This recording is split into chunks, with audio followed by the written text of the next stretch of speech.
Right. Good morning, ladies and gentlemen. The September session of the Special Magistrate in for the City of Oviedo is now in session.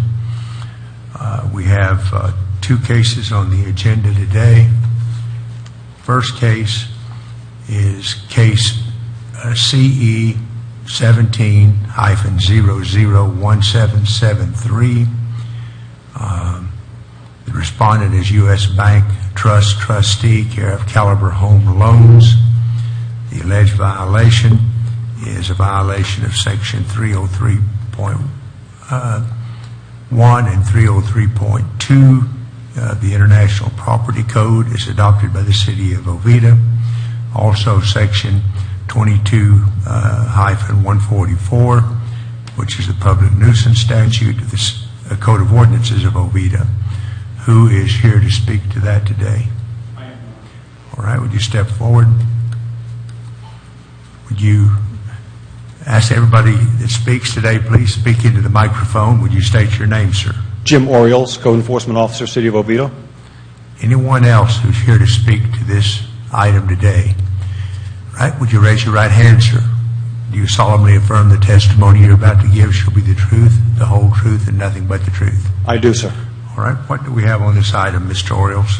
Your Honor, this is a case basically about a stagnant swimming pool in a house that's under foreclosure.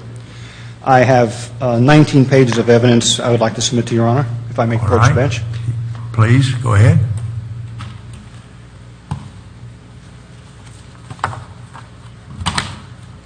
I'm going to accept this into evidence as the city's Exhibit 1. All right, go ahead, Mr. Orioles. Yes, so the first document Your Honor see is the property appraiser's page. It shows the house is under the ownership of U.S. Bank Trust Trustee. The second is the three violations of ordinance that we allege the property is under. On August the 3rd, actually, we received a complaint about a stagnant swimming pool and an enclosure that was in disrepair in an empty house that was under foreclosure on Forest Trail. The next four pictures, Your Honor, are pictures I took of the back premises. You'll see that the screens on the lower portion of the enclosure, there's two different places where they're out. The pool is stagnant and green. And actually, at this inspection, the doors to the pool were wide open. The screen doors were wide open. We sent a notice of violation dated August 4th, calling for compliance date of August the 20th. The next item is the certified mail receipt showing that we mailed it to them, and the next is the green card showing that they received the notice of violation. On August 22nd, we went back out and did a reinspection, and as you can see, Your Honor, there's really no change except the doors closed from the last time I was there. I closed the doors. The screens are still out on the bottom, and this pool was still stagnant and green. We sent an affidavit of violation and request for hearing, certified mail receipt for the sending of the notices, and the green card was received. I've been keeping an eye on the house, so I do know a little bit more about it than some cases. The bank has commenced refurbishing the house on the inside. I don't know why they didn't start on the outside. They started on the inside.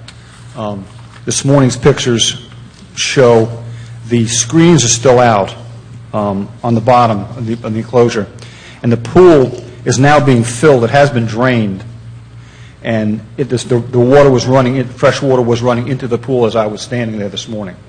So it's my belief that probably within the next 10 days the pool will be clear. I could see the bottom of the pool as I stood there this morning, and I would believe that the next step the bank is going to take is have the screens repaired. The whole inside of the house is being redone. As you can see, the paint buckets, the air, the electricity is onto the house. So by that, I believe that the pool pump will be coming on, and the pool will be in good shape probably within the next 10 days. So the screen is still open on both sides, yes, sir. But the property is enclosed by a privacy fence, which has been closed. The first time I went there, the gates were open. The next two times I went there, the gates were closed. So the gates were open when you first looked, but they're Yes, sir. not now. Yes, sir. They've got this thing sensitive today.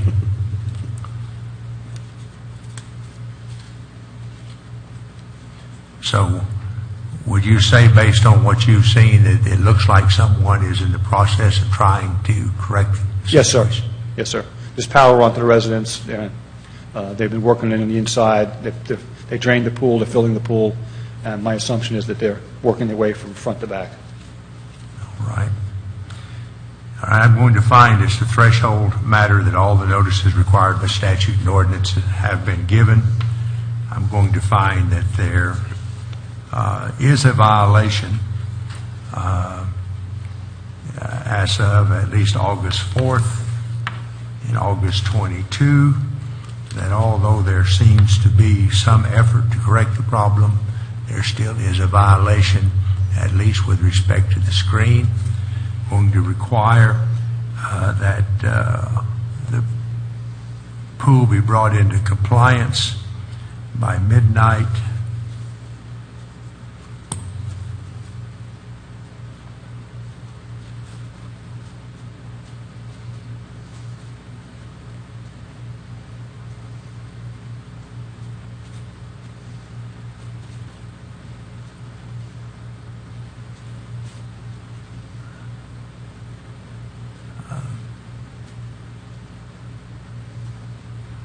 of October 19th.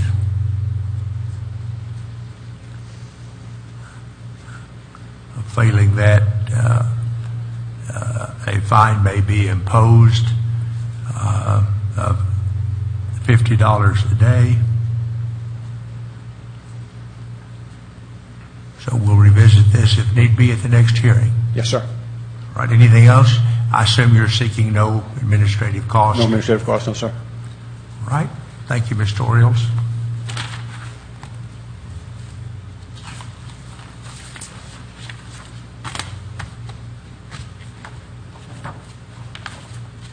Did anyone from the bank ever contact you? No, sir.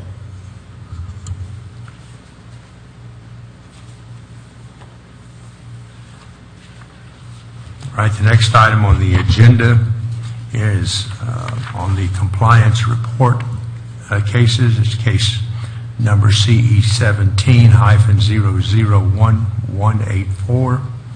Respondents are Roy C. Jones Jr. and Judith M. Jones, TRS FBO. The property is located at 201 West Mitchell Hammock Road in Oviedo.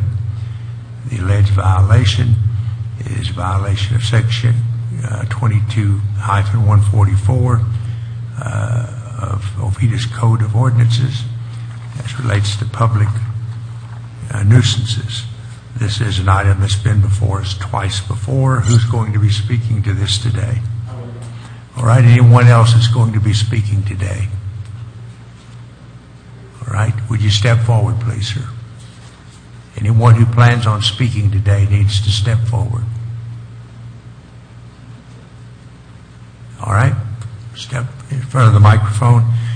Give us your names one at a time. Say Jim Orioles. And okay, Mr. Jones.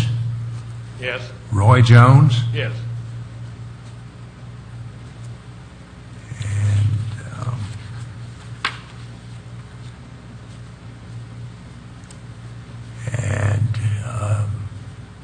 Yeah.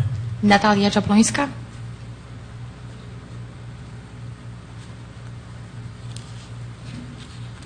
We're going to have to spell that for us. Natalia Nadalia Jablonska.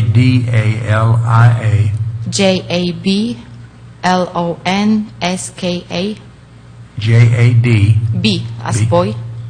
Lonska. All right. And next. Dmitry Kovnev, DMITRY, and it's a KOVYNEV. Okay, just one second here.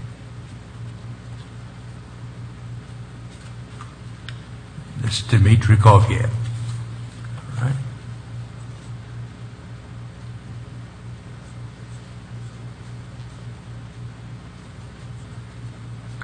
All right, would you all raise your right hand? Do you solemnly affirm that the testimony you shall give here today shall be the truth, the whole truth, and nothing but the truth? I do. All right, let the record reflect they all answered in the affirmative. All right, Mr. Orioles, let you go first. Good morning again, Your Honor. Jim Orioles representing the city. I have two packets of evidence to present to Your Honor, actually in this, one from 913 and one from 928. The 913 totals 21 pages, the 928 17 pages, 48 pages in total. If I may approach the bench and give you both packets, and the reason for both packets will be self-evident as I present the case. All right.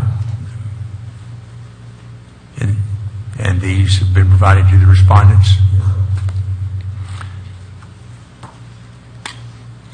All right. Going to... The 913 packet, sir. Yeah, the 913, I'm going to receive that in evidence, and I'm going to go ahead and receive in evidence the 928 package.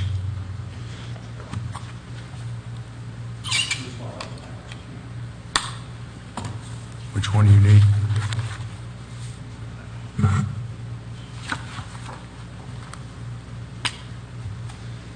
All right, go ahead, Mr. All right, Orioles. sir. This case first came to Your Honor on August 24th, and again on June the 22nd.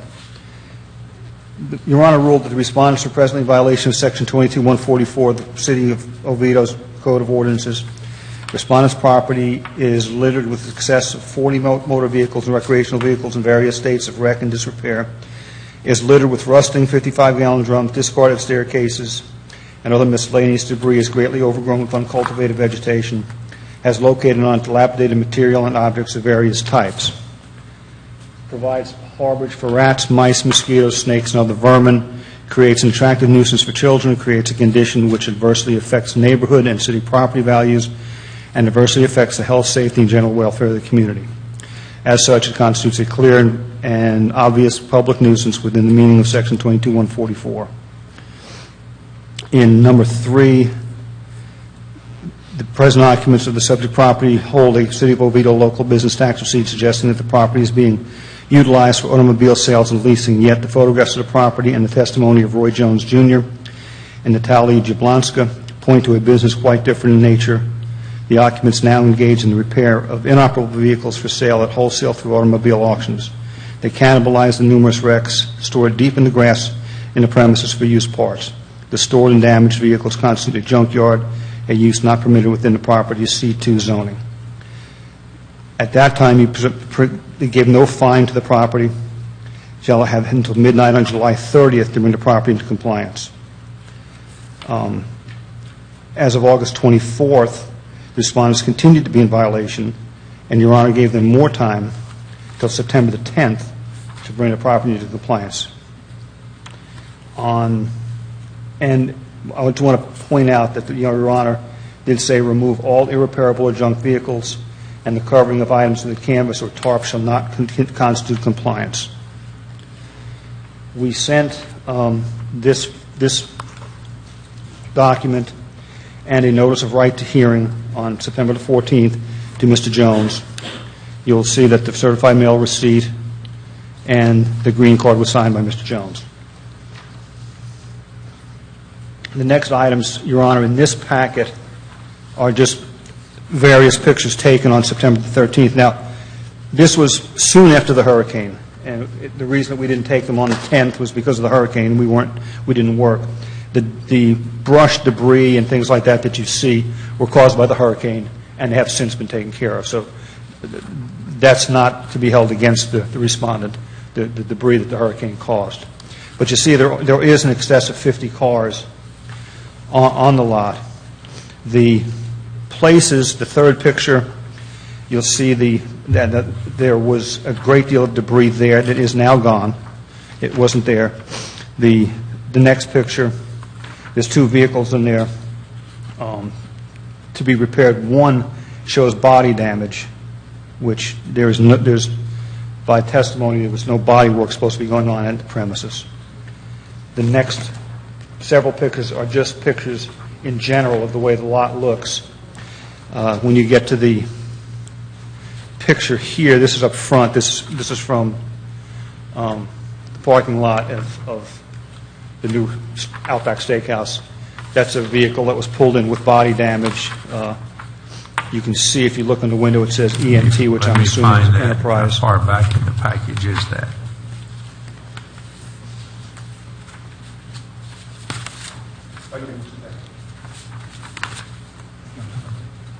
Okay.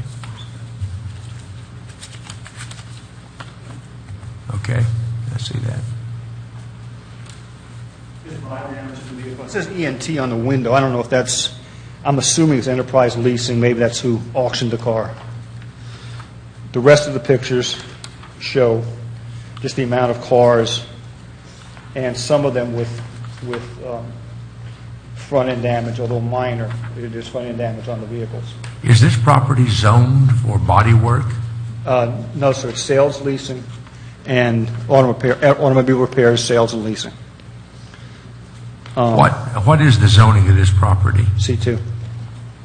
I'm sorry? C2. C2? Yes, sir. And what should it be for body work? I'm not sure exactly what it would need to be have body work done there, but it's definitely not zoned to be a storage or junkyard, according to the magistrate's order of August 24th.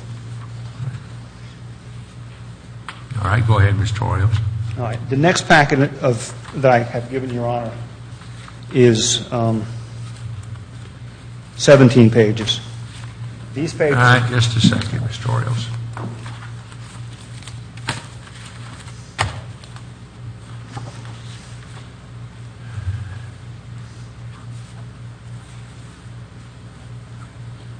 All right, go ahead. Okay, these pages are numbered, Your Honor. These pictures were taken this morning.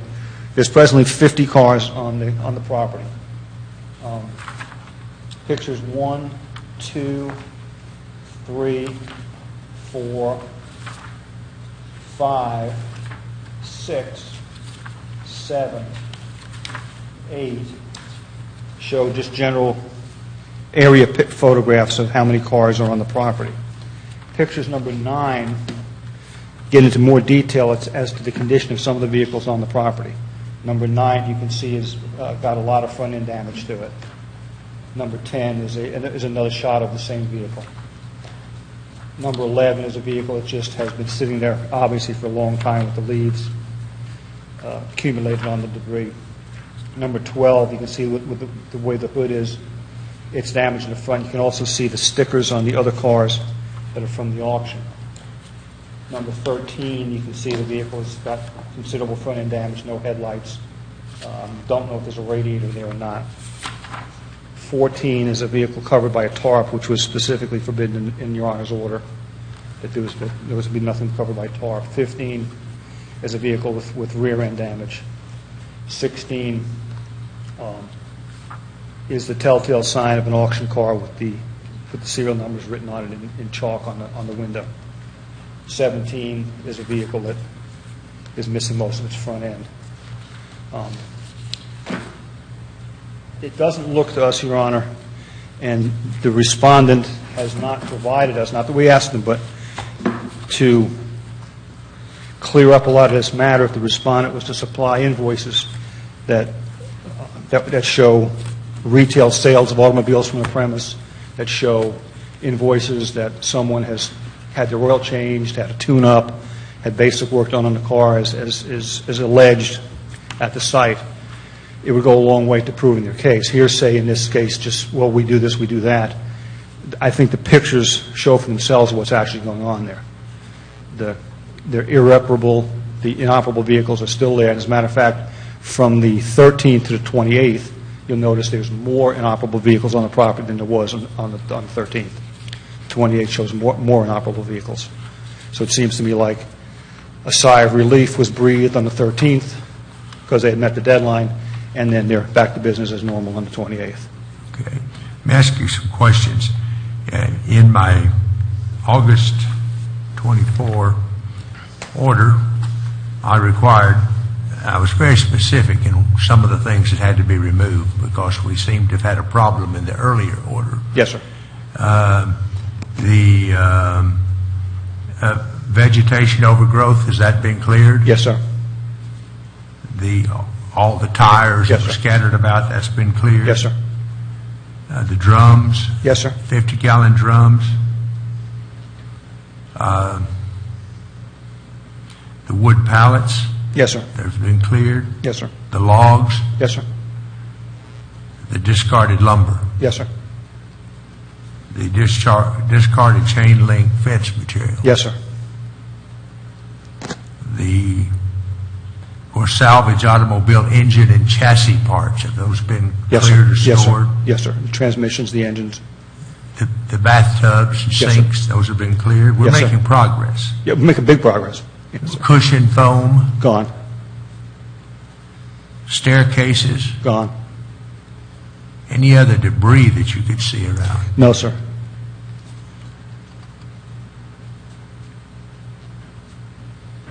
So,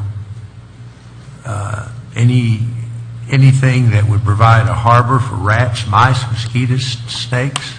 Not other than the inoperable vehicles, sir, that are on the site. That's the only thing that I could say would possibly present a harborage for vermin. All right. So, would you say that by September 10th, which was the date for compliance, they had at least complied with those items I enumerated in the... Those items, yes, not the inoperable vehicles, but those items, yes, sir. And so the main problem right now is the vehicles that are there for body work? I don't know why they're there. They're inoperable. They're in an inoperable condition. They don't meet your Honor's order that all inoperable and vehicles be removed from the site.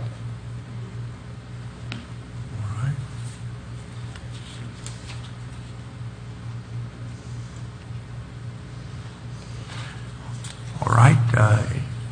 Who wants to speak on behalf of the respondents? All right. Step forward. This is Ms. Jablonski. Yes. All the vehicles that we have at our property, they are repairable. Stay close. All the vehicles that we have at our property, they are repairable. Even, when Sir shows the picture of the Audi Q3, this one without the front end, we don't do body work. We just transport car to the body shop that they do that for us. So we don't do body work at our place. All right. I want to ask some specific questions. Your Honor, if I may address that? Yes. Your Honor, it's the city's contention that if, for example, Your Honor has a car repair facility, and I bring my car there to you that's been wrecked, and I say, Mr. Marcy, would you please repair my vehicle? And you say, certainly I will. You sublet it out to Mr. Stevens' auto body shop. Mr. Stevens fixes the car, he delivers it back to you, and charges you $3,500. I come back a week later and say, Mr. Marcy, where's my vehicle? You say, here it is, $4,500. The city considers that body work. You have contracted to fix my car. I don't know, nor do I care where it's fixed. All I care that it is fixed for a certain price. And I don't think subbing it out to somebody else should be considered not doing body work. So, well, it's the city's position then that if they subcontract out the body work, it's still performing body work? Yes, sir. Okay.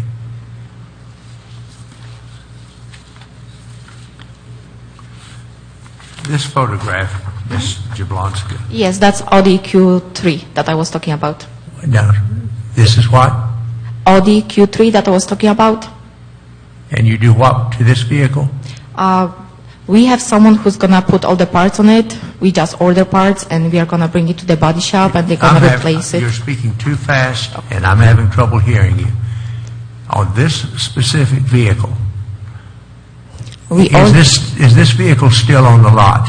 Yes. When did you get it? Around 1.5 months ago. All right. And what are the plans for this vehicle? Replace all the parts like hood. What about the damage, the body work? We just have to replace the hood, the fenders, the bumper, radiator. So you do that? No, we don't. We bring it to the body shop. Who does that for you? One place in Geneva, Okay. they do that for us. Right. Has the engine been repaired by your shop right now? No, How long do you car- think car this is going starts. to remain on the lot? 1.5 month. But it's still there, right? Yes, And how much longer is it going to remain? I would say probably around 3 weeks. It takes a little bit of time to get all the parts together to have it ready to replace. Are you using any parts from this vehicle to repair other vehicles? No.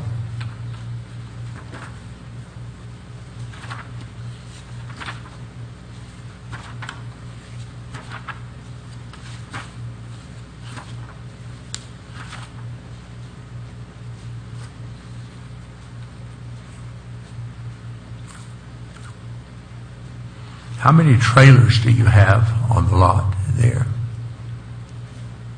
I would say probably 2 or 3. Do you sell trailers? No.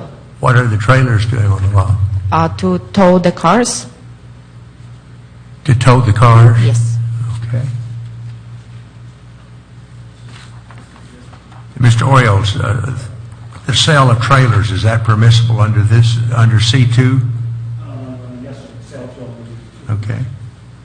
No, that wasn't supposed to, so I believe it's not. Well, it looks like a boat trailer to me. It's like a jet ski trailer. I'm Jet sorry? ski? Jet ski?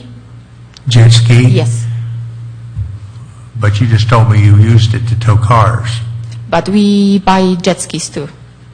And You we buy sell. and repair these too? No, we don't repair. We buy and sell jet skis.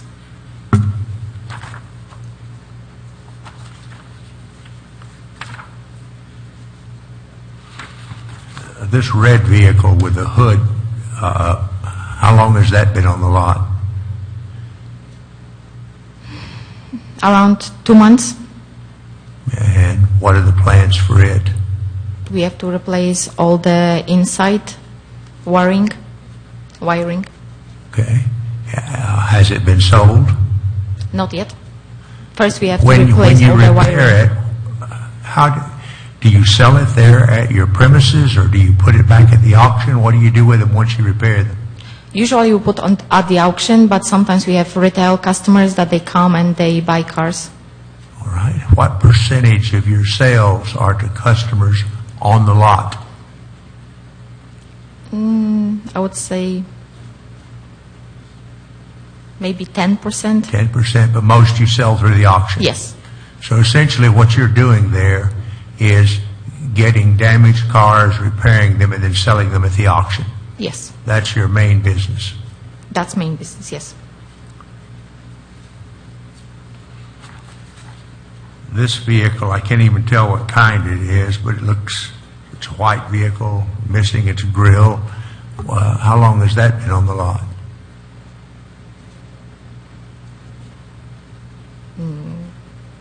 I don't know. Okay. What are the plans for it? To fix it and to sell it. At the auction? What is the one under the tarp?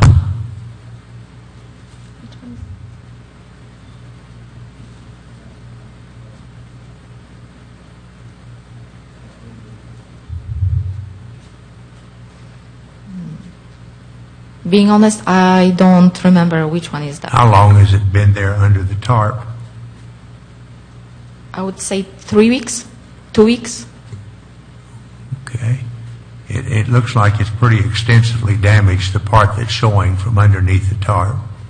What are your plans for that vehicle? Fix and sell. Fix and sell. Repair and sell.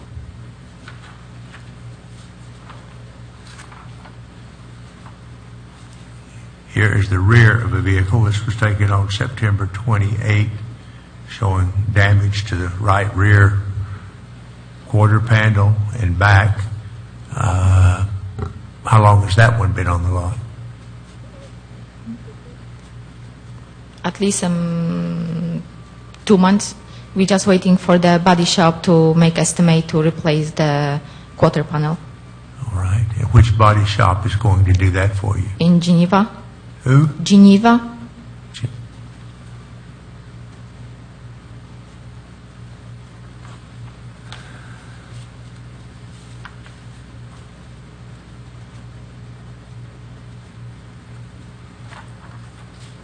And this indicates, this is an automobile with, looks like some writing on the side windows, NKFL,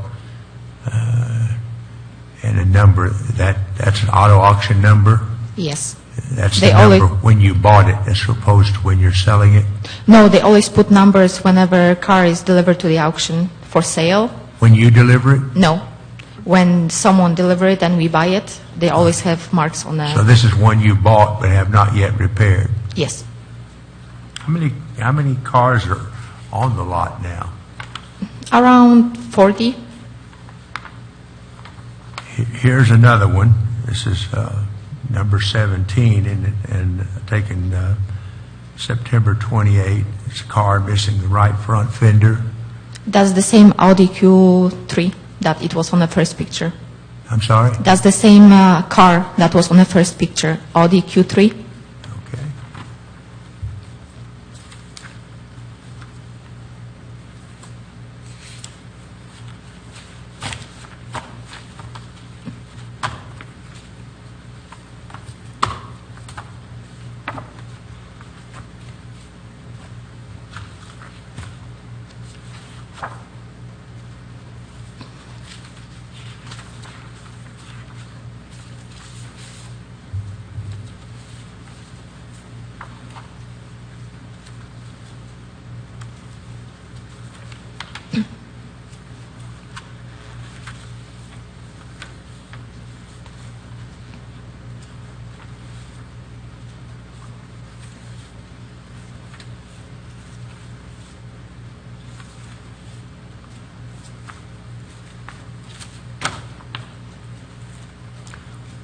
Mr. Orios, a couple of questions. What is the zoning category for a salvage yard? To my knowledge, there is not one. It would have to be an industrial zone piece of property for a salvage yard. And I believe it's I-2, but I would not want to testify to that 100%, Your Honor. But it would be industrial. It would be industrial, commercial. and it would be a special exception. It would not be definitely an absolute permitted use. It would have to be a special exception.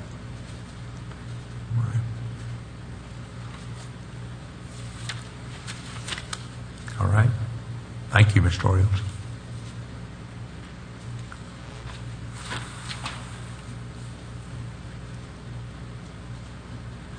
Well, you've made great progress in cleaning up some of the obvious junk and debris, and that's good.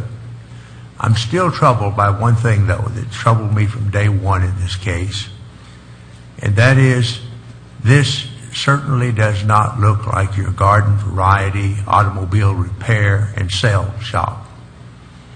This looks, to me at least, like a salvage yard.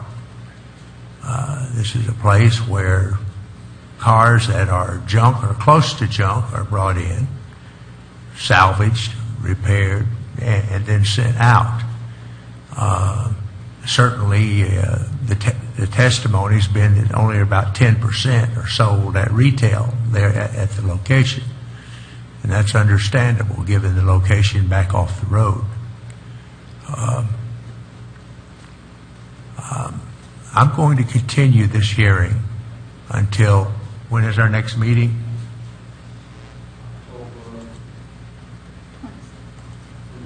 October 26th.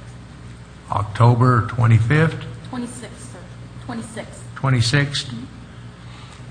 I want to do some research. I want to satisfy myself on what the proper zoning category is for this type of operation. I'm going to continue under consideration the subject of any fines or setting any date for future compliance. But I am troubled by the nature of this business as much as anything else.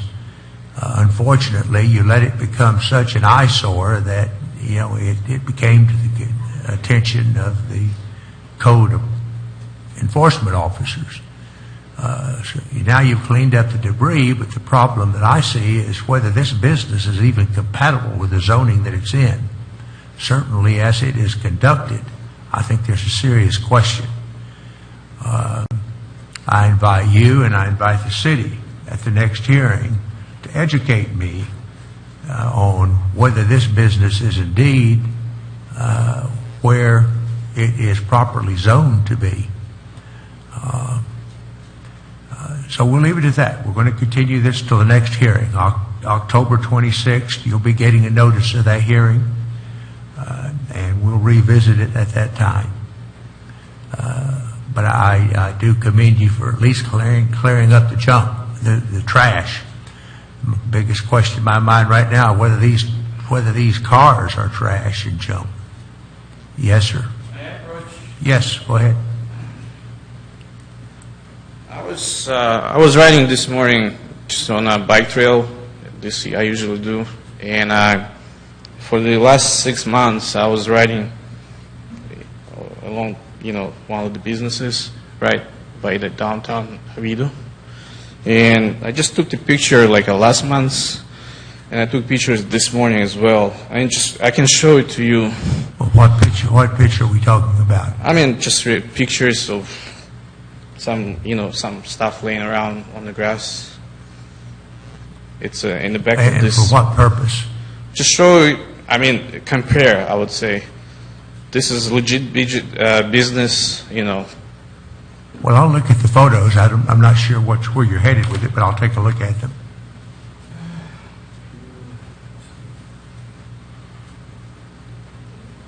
All right, I see a picture with a chain link fence and some equipment on the other side, and that is of where is that? Where was that taken? I took this morning. Where? Is that like a place? Where? It's by downtown, I would say, Old Town, right across post office. Well, I don't know exactly where this is. Mr. Orioles, you want to take a look and see if you can tell me? I'm sure he's referring to 159 North Central Avenue, the old, what they call the Evans Celery Cooler, The what? where the old railroad cars are. Yes. 159 North Central. I'm sure that's what he's referring to. Yeah. And Okay. code enforcement will be happy to accept any complaint that anyone wants to register. But the fact that there may be a violation in another address does not justify the violations of this address. I agree. The question really before me now, you need to understand, Mr. Kogiev, I can only take one case at a time. Yeah, I If understand. somebody brings that to my attention, I'll rule on it at that time. I don't know whether it's a violation or not. Right now, the case I have to work on is your case. So on October 26th, I'm going to make whatever final decision we're going to make in this case. Well, let me point some from my perspective. I've been working over there for 10 years. We've been working in the same place. We have any problem with the city before. Since new construction came up from the front and from the back, it started, kind of problems for everyone right now. But before, nobody, sees us, and nobody basically cared about us. Well, all I can tell you is if it had been brought to me 6 or 8, 7 years ago, we would be having the same discussion we're having today. I can only look at the case as it exists now. Okay. My job is the city has claimed that you're in violation. My job is to decide whether they're right or wrong. They may be wrong for all I know, but that's something I'll have to rule on come October. And another point, basically for the last 6 months, for myself, is I work here and I live here, basically I don't make money at all. I mean, we just spend all our time, just cleaning up and, try to kind of, I would say, obligate the city, how they want it. But we don't make money at all. We just, losing money, basically. This is my perspective, up to this point right now. Well, I find it difficult to believe, Mr. Covey, if you've been doing this for 10 years and losing money, that... This is what it is. I mean, I brought my license back over here, and right now I'm thinking, should I renew it or not? My personal license with the city or not? I mean, if we lose this place, we need to go somewhere else then. Yeah. Well, let's talk about it again on October 26th, after I've had a chance to look at the code of ordinances a little more closely, and so have you, and so the city. All right. All right? Thank you, sir. All right, anything else to come before us today? No, sir. All right. Mr. Jones, you want to say something? Yes. I'm just wondering if it's okay to have a car that has damage to it come in and they ultimately repair it. Does that make it a salvage yard? If a car comes in and it's damaged, well, I don't know the answer right now, Mr. Jones. I can tell you what questions are running through my mind.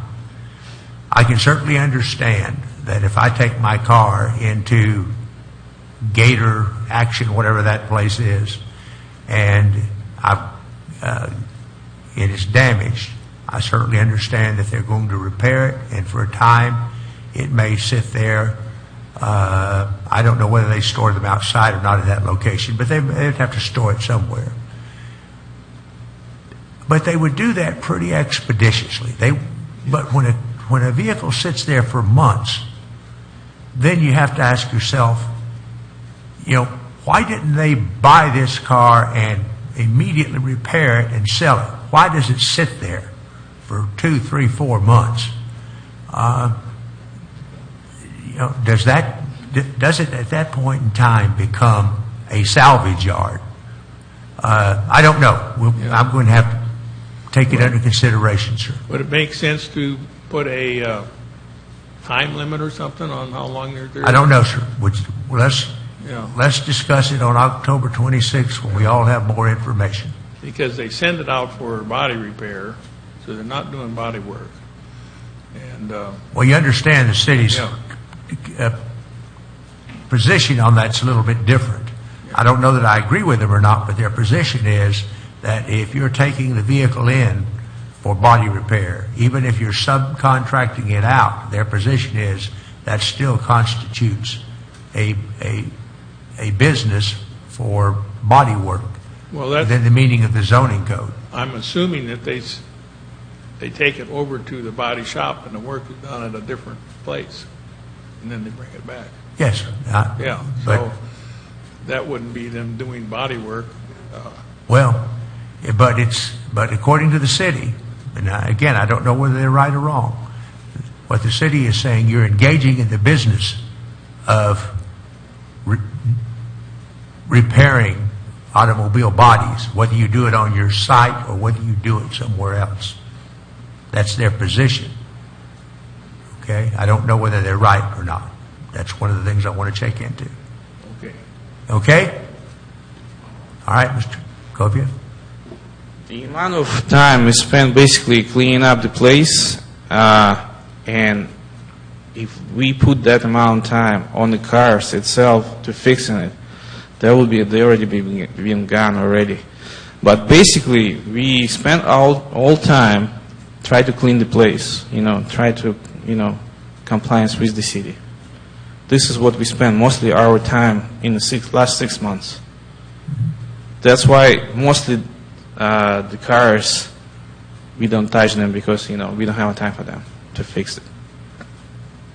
When was the last time you brought one from the automobile auction? Last time, maybe months ago. Okay. So even during the cleanup, you're still getting cars from the automobile auction? Well, few, yes. Okay. All right, let's talk about it next on October 26th. Unless there's something else to come before us, we are adjourned.